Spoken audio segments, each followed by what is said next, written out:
What's going on, everyone? Welcome back to the podcast.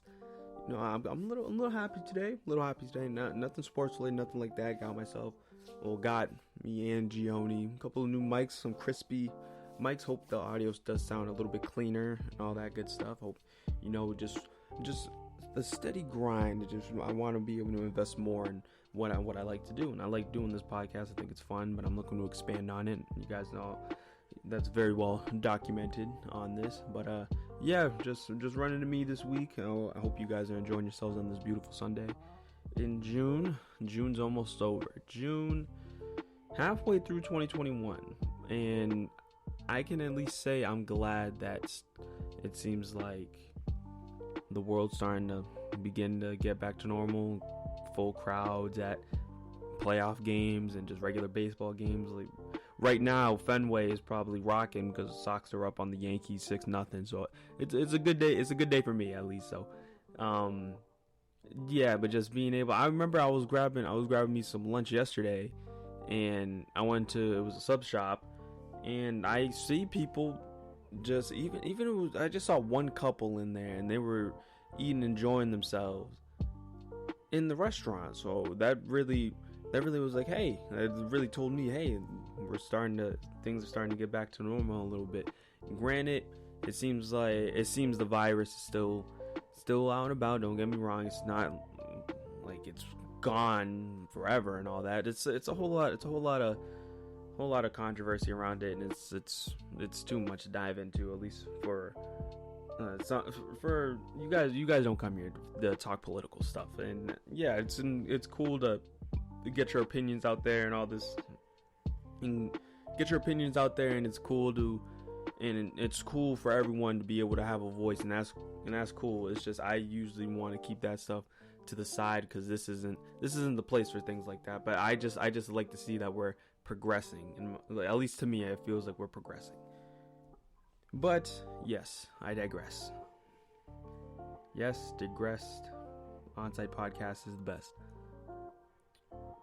Yeah, I'm not gonna drop an album like Gioni wants me to, but we got to talk about the Suns Clippers game last night. So Suns are now up 3-1.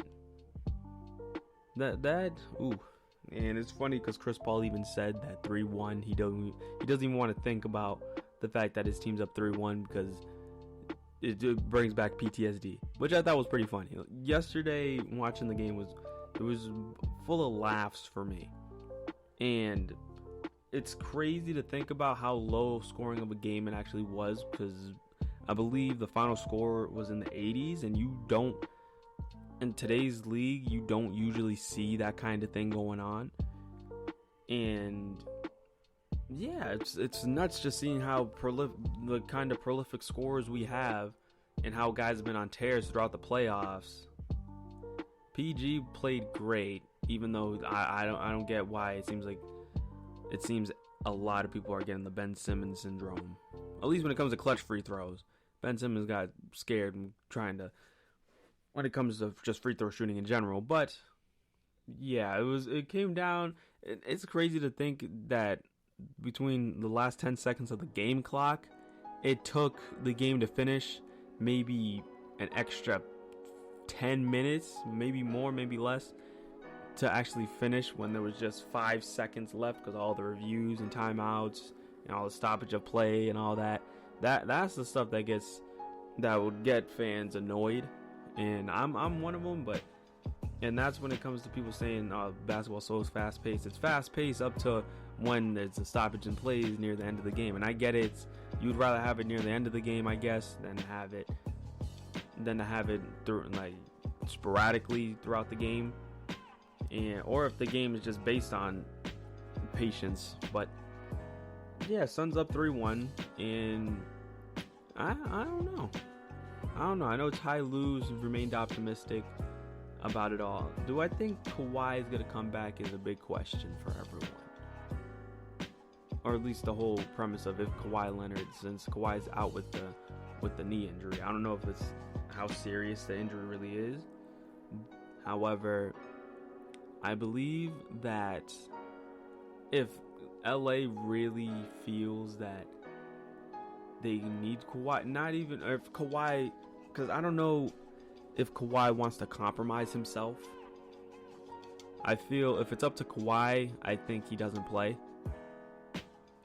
Or maybe he's on a huge minutes restriction or something. I'm not entirely sure.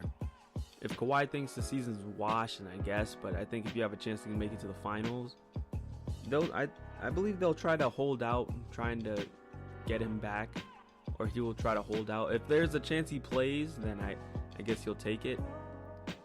But just understanding how his history when it comes to sitting out and nursing injuries, I feel he prioritizes his health more than the team, at least in this point in time, being down 3-1.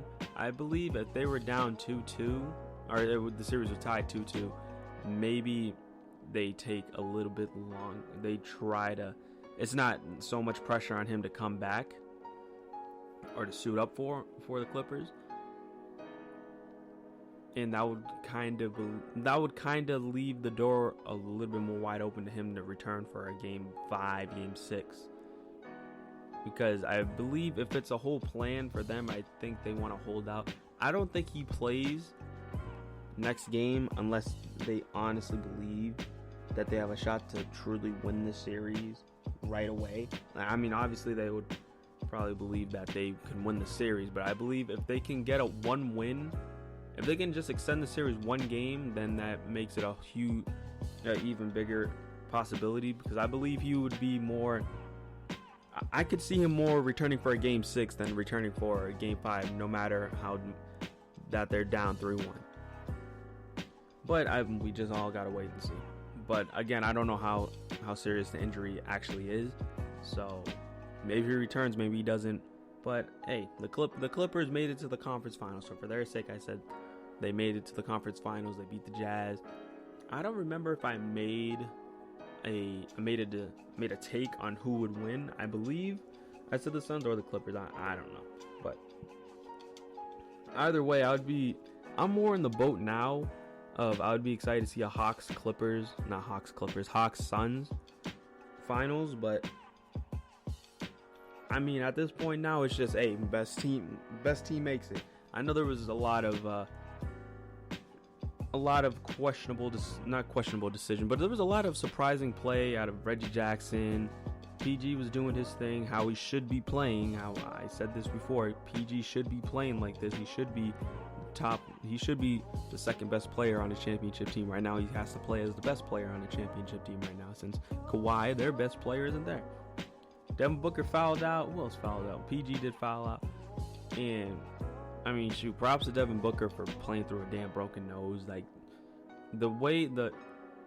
granted, he hasn't put on the signature masked superstar game yet, if he even still does wear the mask. And, I don't know, there was times that he took it off, and that just gets me anxious seeing something like that, because say he gets another shot to the face, and then, you know, it's right to the nose or something. I believe it was Paul George who, on a drive on Booker, swung his arm back or his elbow or something and hit him right in the face. And Booker did get, or it was Reggie Jackson. I do not remember. All I know is Booker caught a shot to the face, and it wasn't as bad, but still, your nose has already been compromised. I don't think you want to have to compromise it even more by trying to play at least without protection. I know playing with a mask definitely is really hard in terms of your sight, but you got guys, we got to say, not everybody's LeBron, Kobe, Kyrie.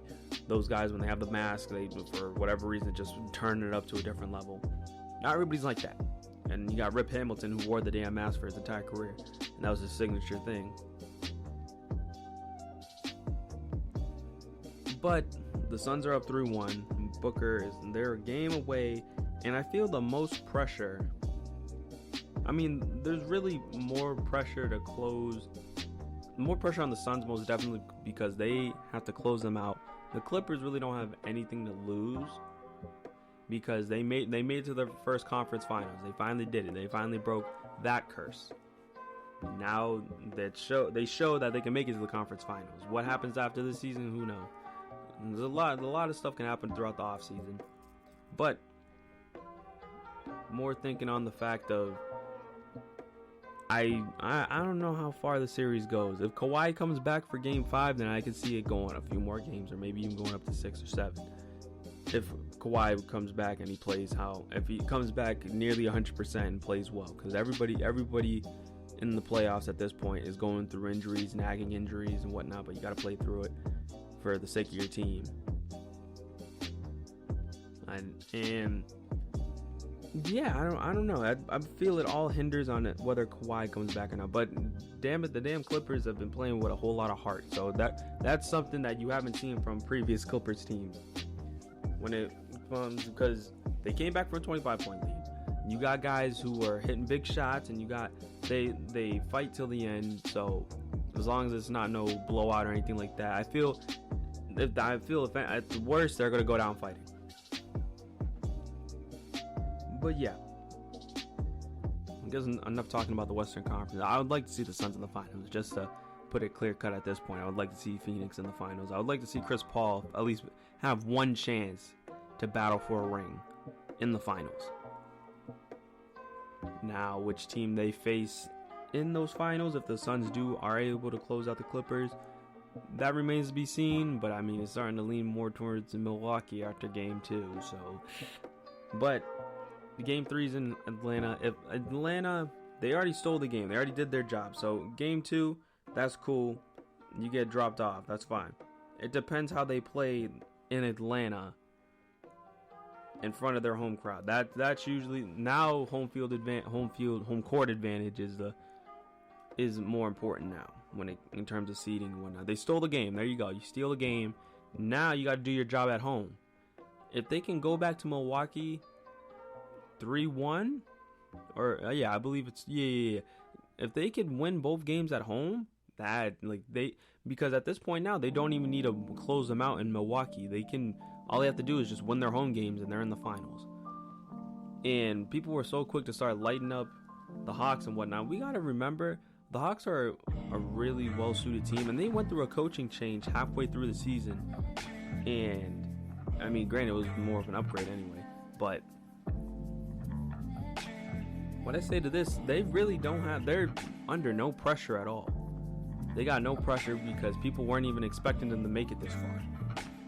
People were more expecting Brooklyn and Philadelphia this was a lot of people's conference finals, or Milwaukee, depending on seeding and whatnot.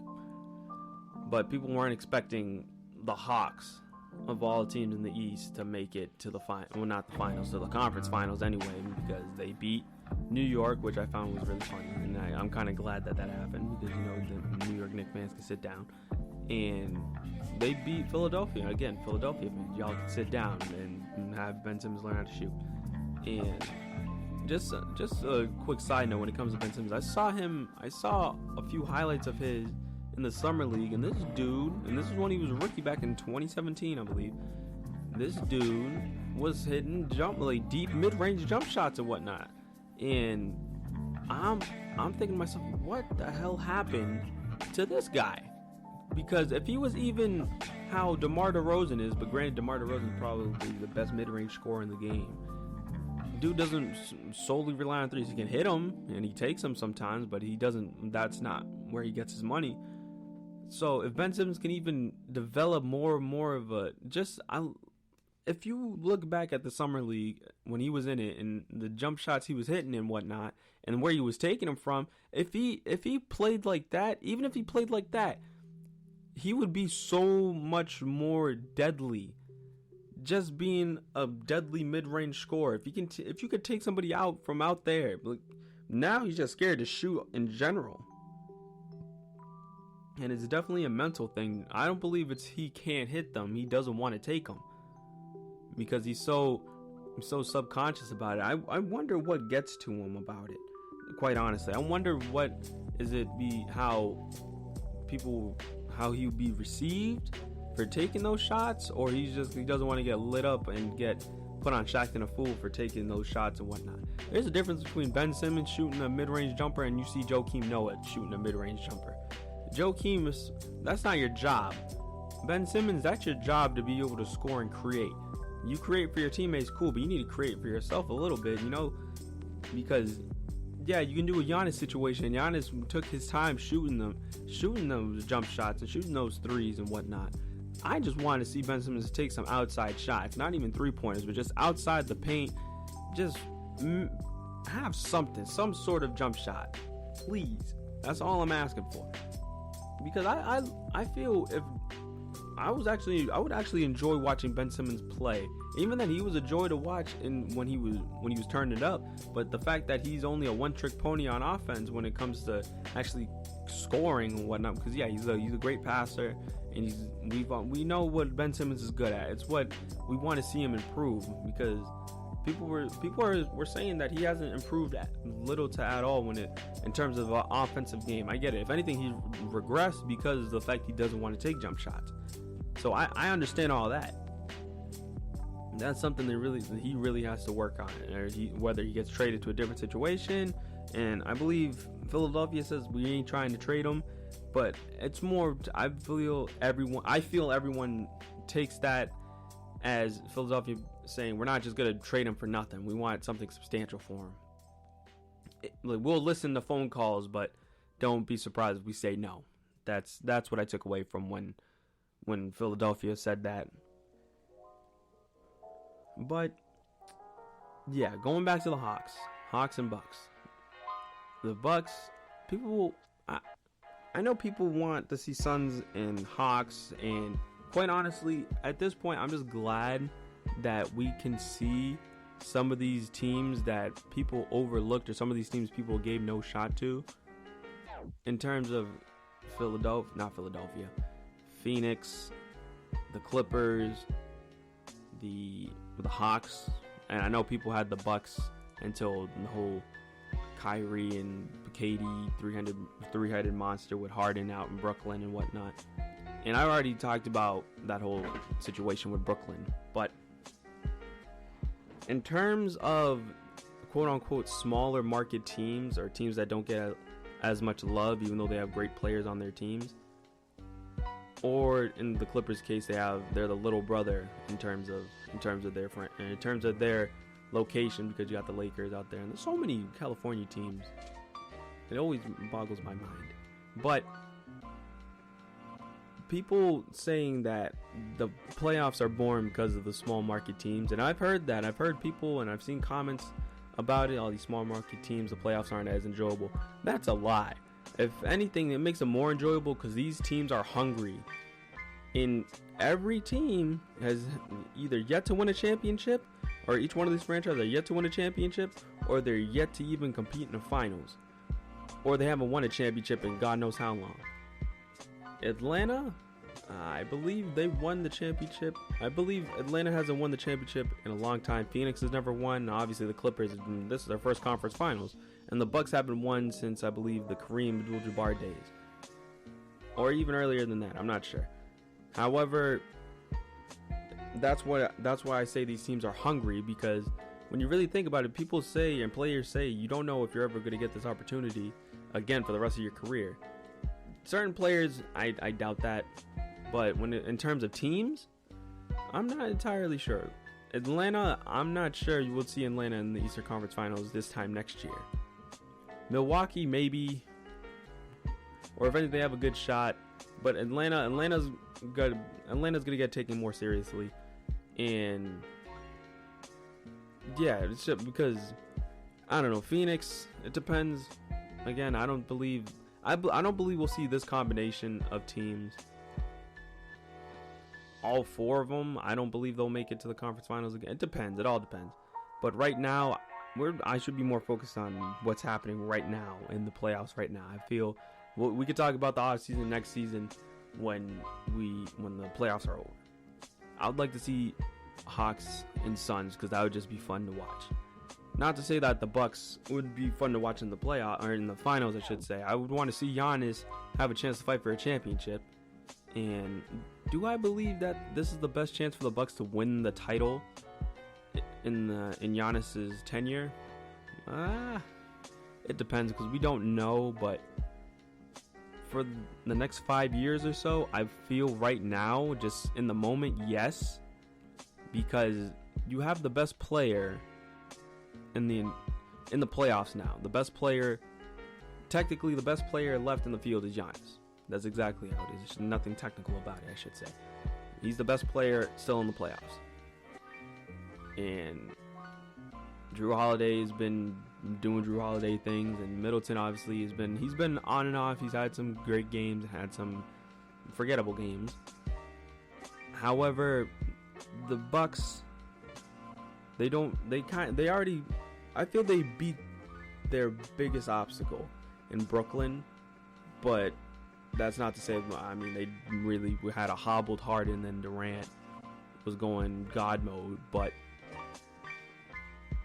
I'd say if Milwaukee does make it to the finals, I feel they'll be the ones to win. But yeah, I feel right now this is the best chance they got. Because again, we don't know how the rest of the next 5 years of the NBA is going to play out. We don't know what kind of movement is going to be. We don't know what teams that are on the outside looking in are going to make a jump like in Atlanta or like a Phoenix with a Chris Paul trade. But yeah, I would much rather see Hawks and Suns, but we gotta wait and see. But I do believe Phoenix will take it. And now talking about Brooklyn and then talking about Philadelphia earlier.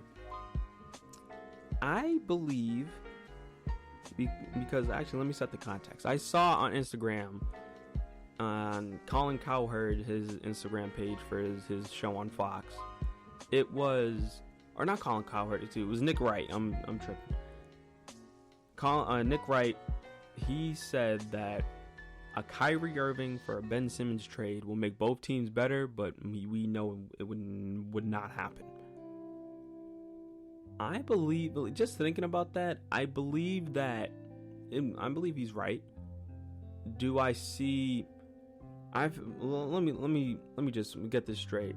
Let me just set it straight that I believe if Ben Simmons were to get traded, he would be sent to Golden State. I feel Golden State would make the most use for him in terms of if you still want, in terms of competing. And I feel the best way to kind of get him acclimated to be able to shoot and actually take his time with it all, that the whole process of feeling comfortable taking outside shots, is pairing him up with the two best shooters in the league, and one of them being the greatest shooter of all time. And Clay is no slouch either. So it would be Curry, Clay, and then I'm assuming you put him at power forward and you just have Draymond run 5, and I'm assuming you send Wiggins and whoever else back to Philadelphia. I can see that happening. But for Kyrie Irving, I mean, the Sixers would be scary. And I would put that out there. The Sixers would be scary with Kyrie if he, remains healthy and all that other stuff. If he's actually on the court. Him paired up with Embiid, that's exactly what Philadelphia would be looking for in terms of they've been looking for a scoring guard for as long as I can remember. Ever since they had Ben Simmons, and yeah, you had that guy who can go and create their own shot. Yeah, Jimmy Butler and whatnot, and then he left. Ben Simmons in Brooklyn, not sure. I guess you use him. I mean, granted, you use him more as the point forward or whatever. You have him at the one, you pair him up with Durant, and you just have him surrounded with shooters. That's cool. But I'm not sure. I feel that's a little bit of a weird fit, at least in my case. At least to me, in my opinion.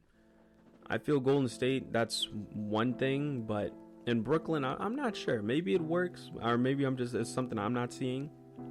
But pairing Ben Simmons up with Kevin Durant, and you can't forget about Harden. I feel Harden would be able to, him and Simmons and Harden being able to run the ball.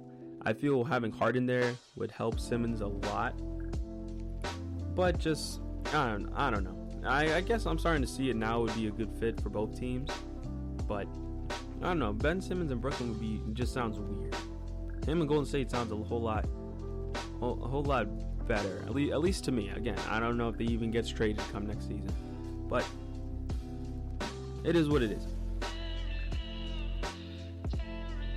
Oh yeah, we talked about the playoffs, and we talked about how I want Hawks and Suns, and we talked about how, to me, I feel Ben Simmons should get traded, or either develop or prove to everybody you can develop a jumper, whether it's with Philadelphia or it's somewhere else. Golden State, at least if I had to guess. Yeah, so I don't know. NBA is weird right now. But yeah, we got Hawks and Bucks tonight.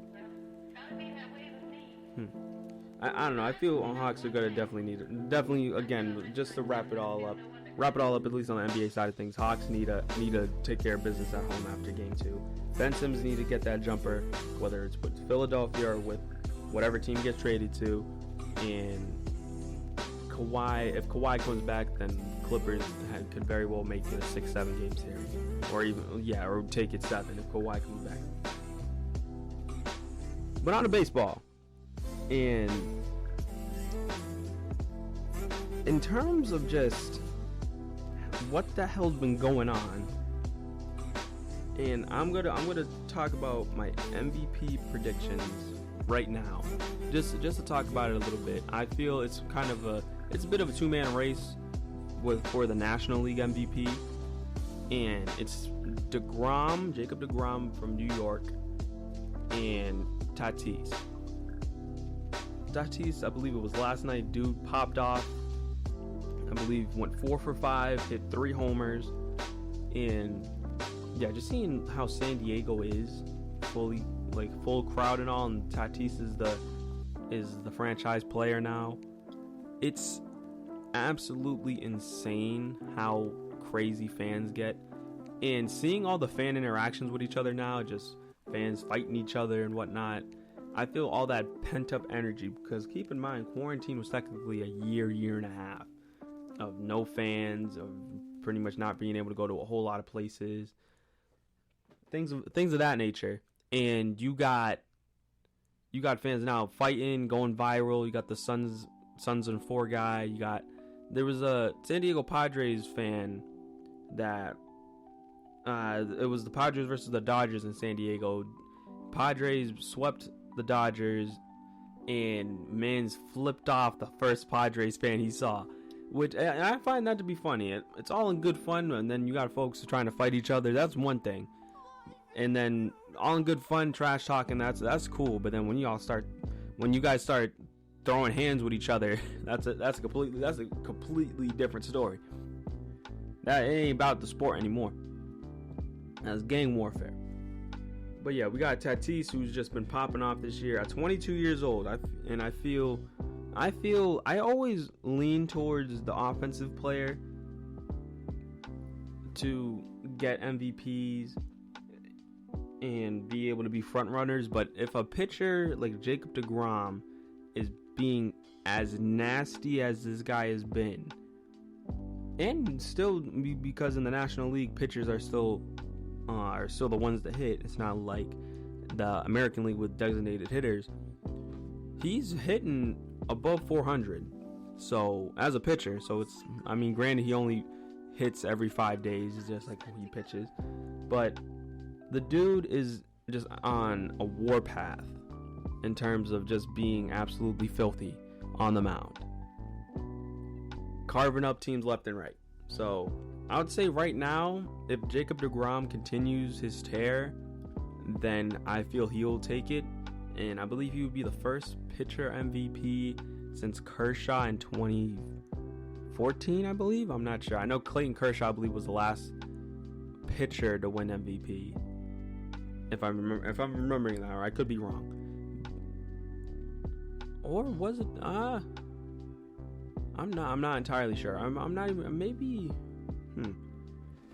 I don't know. I'm starting to get my dates and whatnot mixed up. However, on the American League side, I feel Vladimir Guerrero Jr. Yeah, I know Shohei Ohtani is going nuts as the two-way player and being just being an absolute superstar for the Angels since Mike Trout's still hurt.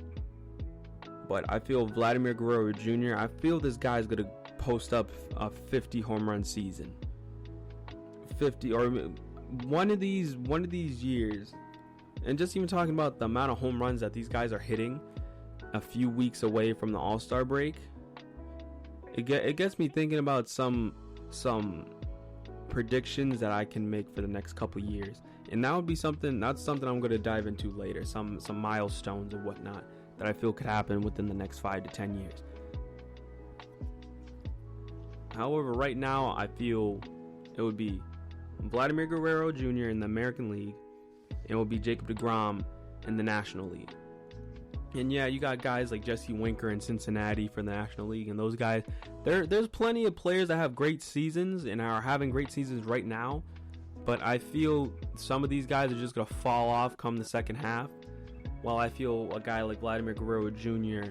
or a Tatis are going to be able to remain consistent throughout the entire season. At least to me, I don't see them falling off anytime soon. But yeah, usually after the All-Star break, there's teams start figuring you out more, whether you're a pitcher or a hitter. That's usually how it goes for some people who have great seasons. And that's why I kind of look at the All-Star game as kind of like, it seems more like a end of the year kind of event, because you want to credit guys for playing well the entire season. And it's weird because people argue they have the end of the year awards for players, whether it's in the NBA or the MLB and whatnot. So you're highlighting these guys, but you're highlighting players. But usually those guys who get those end of the year awards, some of those guys aren't even all-stars, which I just find that odd, the correlation of it all. You're rewarding great first starts to the season, and then those same guys may have a terrible second half, but they were still an all-star for that, because they're listed as an all-star for the entire season. You're an all-star for this year. I'm not sure. It's weird to me. I remember in Little League and Travel Ball, they would have all-stars after the season was over. They got the best kids in the league to play, and then that's when you do the travel teams. I feel an all-star game will make more sense how the NFL does it with the Pro Bowl at the end of the year. But granted, there's a lot less games to be played, and I don't know if that's something that has to do with it. But if it was up to me, I would like to see an all-star game in October instead of in the heart of July. But I have no problem with all-star weekend in July either, because the all-star weekend for MLB, I feel, is my favorite time of the sports year, at least to me, in terms of just being able to watch it stress-free. Obviously, the playoffs of any sport are a different animal, but be able to feel the most at home in terms of watching games, or being able to have joy in watching it. If I'm trying to word it to have it make a little bit more sense, but the All-Star weekend for Major League Baseball is my favorite out of all the All-Star festivities that I watch, whether it's the NBA or whether it's in wrestling like the Royal Rumble and stuff like that. MLB All-Star Weekend is fun because they had the Home Run Derby, and that's really the biggest thing, is the Home Run Derby, and then you got the All-Star game the next night. But that's just me. Everybody got their own taste in terms of All-Star weekends and whatnot. And I'm not trying to be like, oh, this one is just for me. It's not like, oh, NBA All-Star Weekend isn't as good or not. You know, eventually, I'll even compare all the Home Run Derby compared to the Slam Dunk Contest and the 3-point contest more than just the Slam Dunk Contest, because the Slam Dunk Contest relies more on style and creativity. People have been having problems with the Slam Dunk Contest for being a little bit repetitive, or you don't see the big names out there like a Giannis Antetokounmpo or LeBron James, or just like these not slashing, but there's these really big superstar caliber names.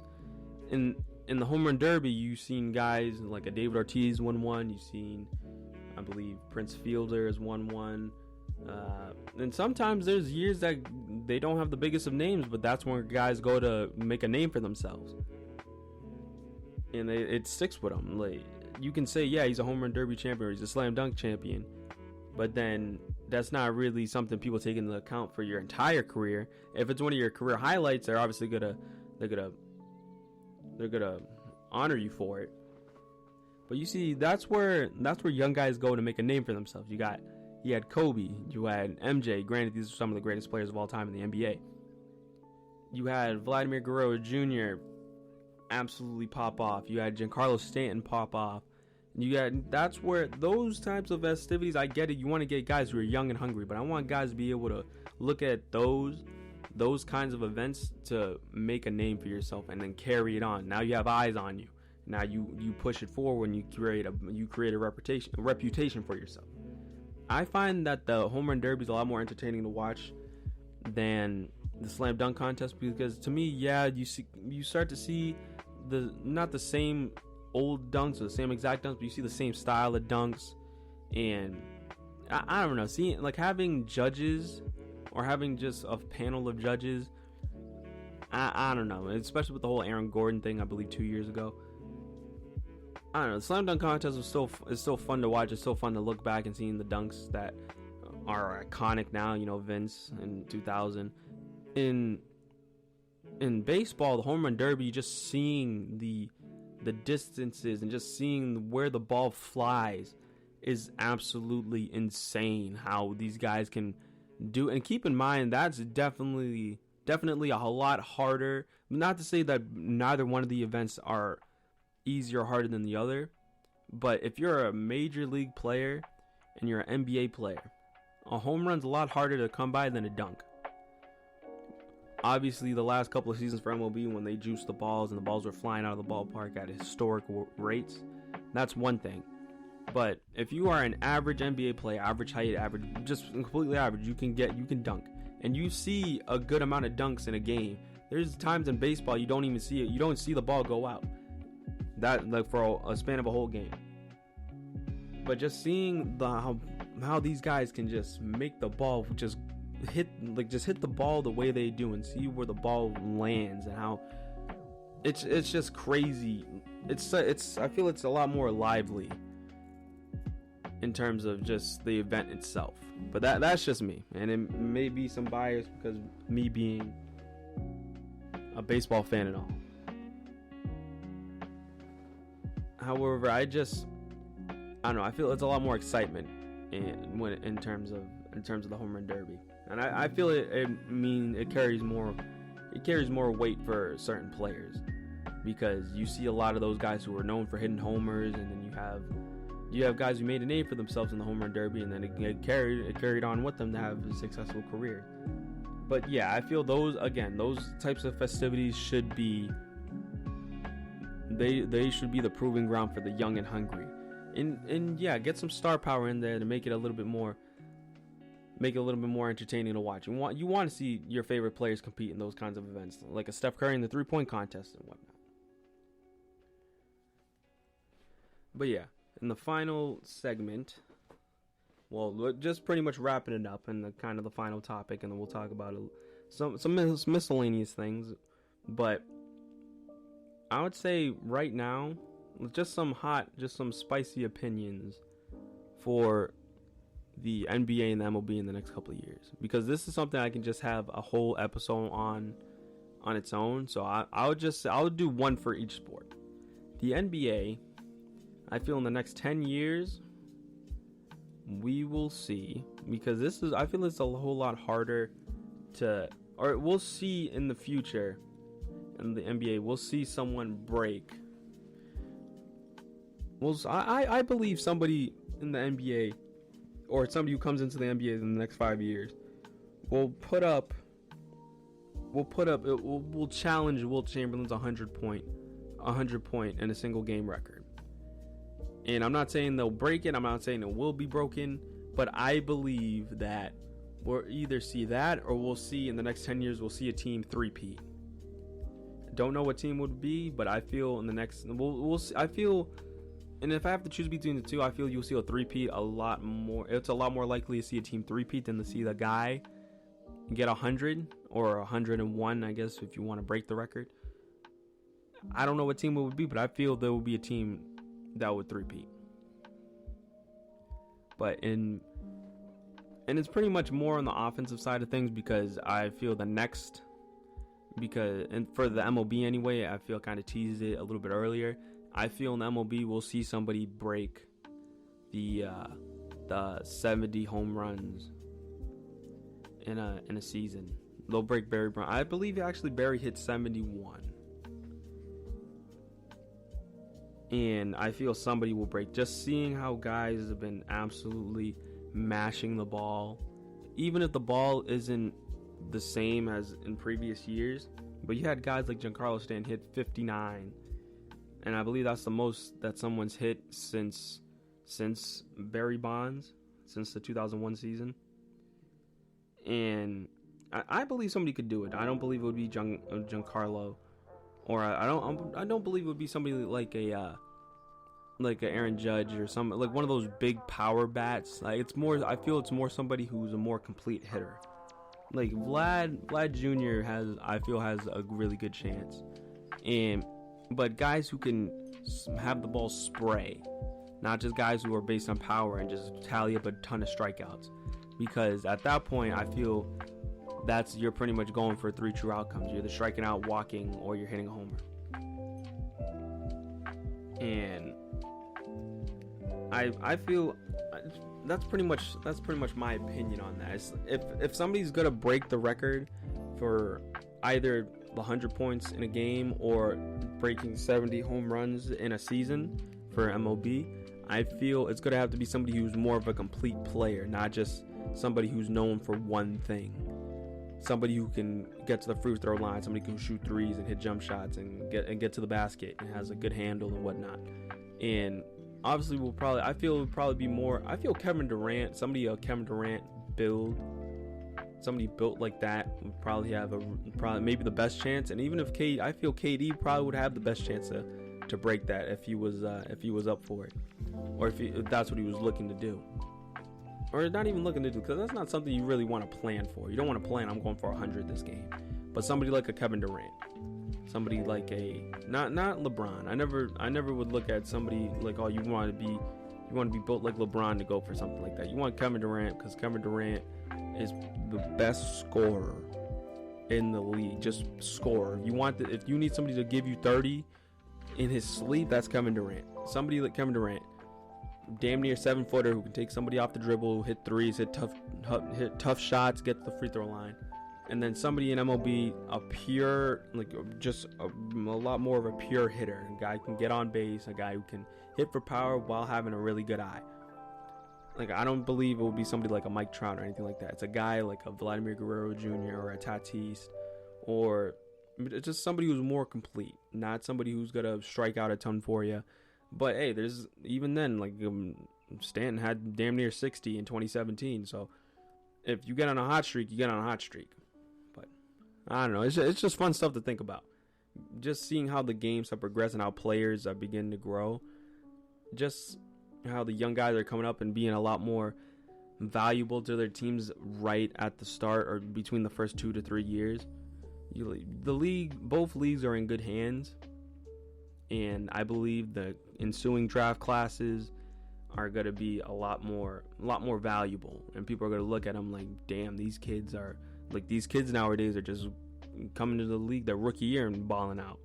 And I feel this incoming draft may not be any different than the one that preceded it, but it's all in due time. We just got to see how the offseason for the NBA plays out. And All-Star Weekend's in a few weeks for MLB, so it's fun. It's a fun time of year. It's getting close to the dog days of summer. Get outside, enjoy 4th of July, and just enjoy being outside. Enjoy being out with the people that you hold near and dear. And I hope everyone has a great rest of their day. That's gonna do it for the show. So I hope you guys do enjoy yourselves. Happy Sunday, everyone. I'll catch you all next week. Love you guys.